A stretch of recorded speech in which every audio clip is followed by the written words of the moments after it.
ये चुनाव नहीं आसान, इसमें मेहनत करनी पड़ेगी। भारतीय जनता पार्टी चुनाव की तैयारियों में जुट गई है। कल जो एक शुरुआत होती है, जो आगाज होता है, या फिर जिसको कहते हैं कि चुनाव कैंपेन की शुरुआत करना, कल भारतीय जनता पार्टी के शीर्ष नेतृत्व और प्रदेश नेतृत्व की ओर से एक बड़ी रैली थानेसर में की गई।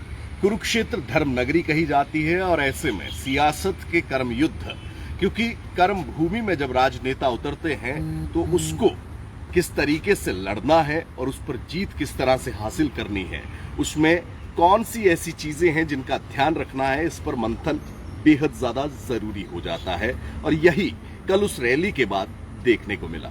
राम राम, मैं हूं विपिन परमार और आप देख रहे हैं इंडिया न्यूज हरियाणा का डिजिटल प्लेटफॉर्म।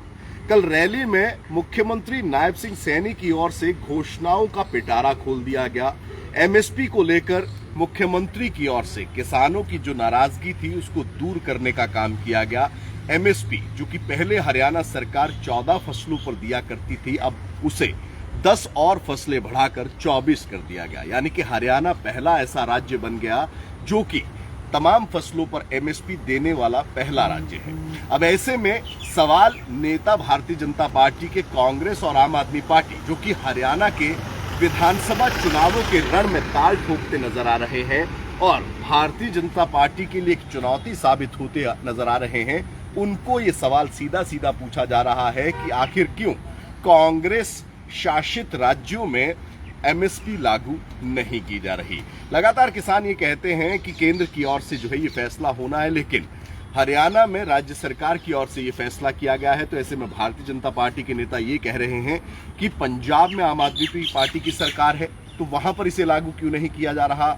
वहीं बाकी जो राज्य हैं जहां पर कांग्रेस शासन में है, वहां पर इसे लागू क्यों नहीं किया जा रहा।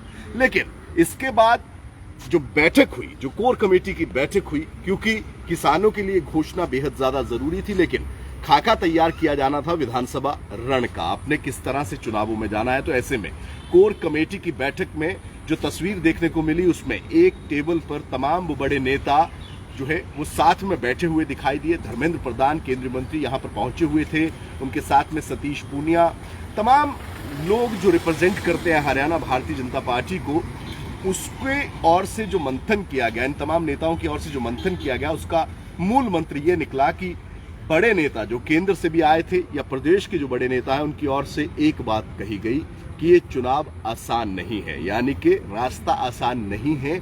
ऐसे में तैयारी जो है वो भी फुल प्रूफ होनी चाहिए जीत को लेकर। अब ऐसे में भारतीय जनता पार्टी की ओर से कई चीजों को लेकर रणनीति तय की गई है। अगले 4 दिनों में 90 विधानसभाओं के अंदर तिरंगा यात्रा निकाली जाएगी।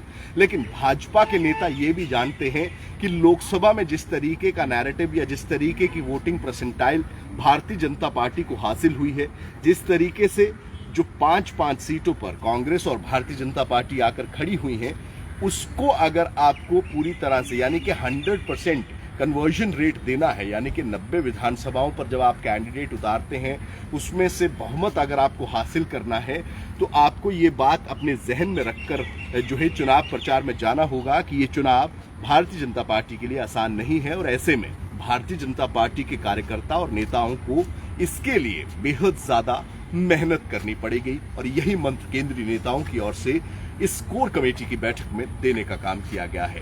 स्ट्रैटेजाइज किया गया है कि किस तरीके से नेता, विधायक, मंत्री कार्यकर्ताओं के साथ जनसंवाद करते हुए लोगों के बीच में जाकर प्रवास करेंगे।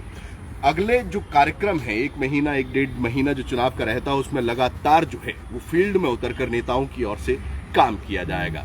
यानी कि भारतीय जनता पार्टी इस बात को भली भांति जानती है कि इस चुनाव में मशक्कत और मेहनत बेहद ज्यादा है, और ऐसे में उसी मेहनत की बदौलत जब आप ग्राउंड पर काम करते हैं तो नतीजों में प्रभाव जो है वो देखने को मिलता है।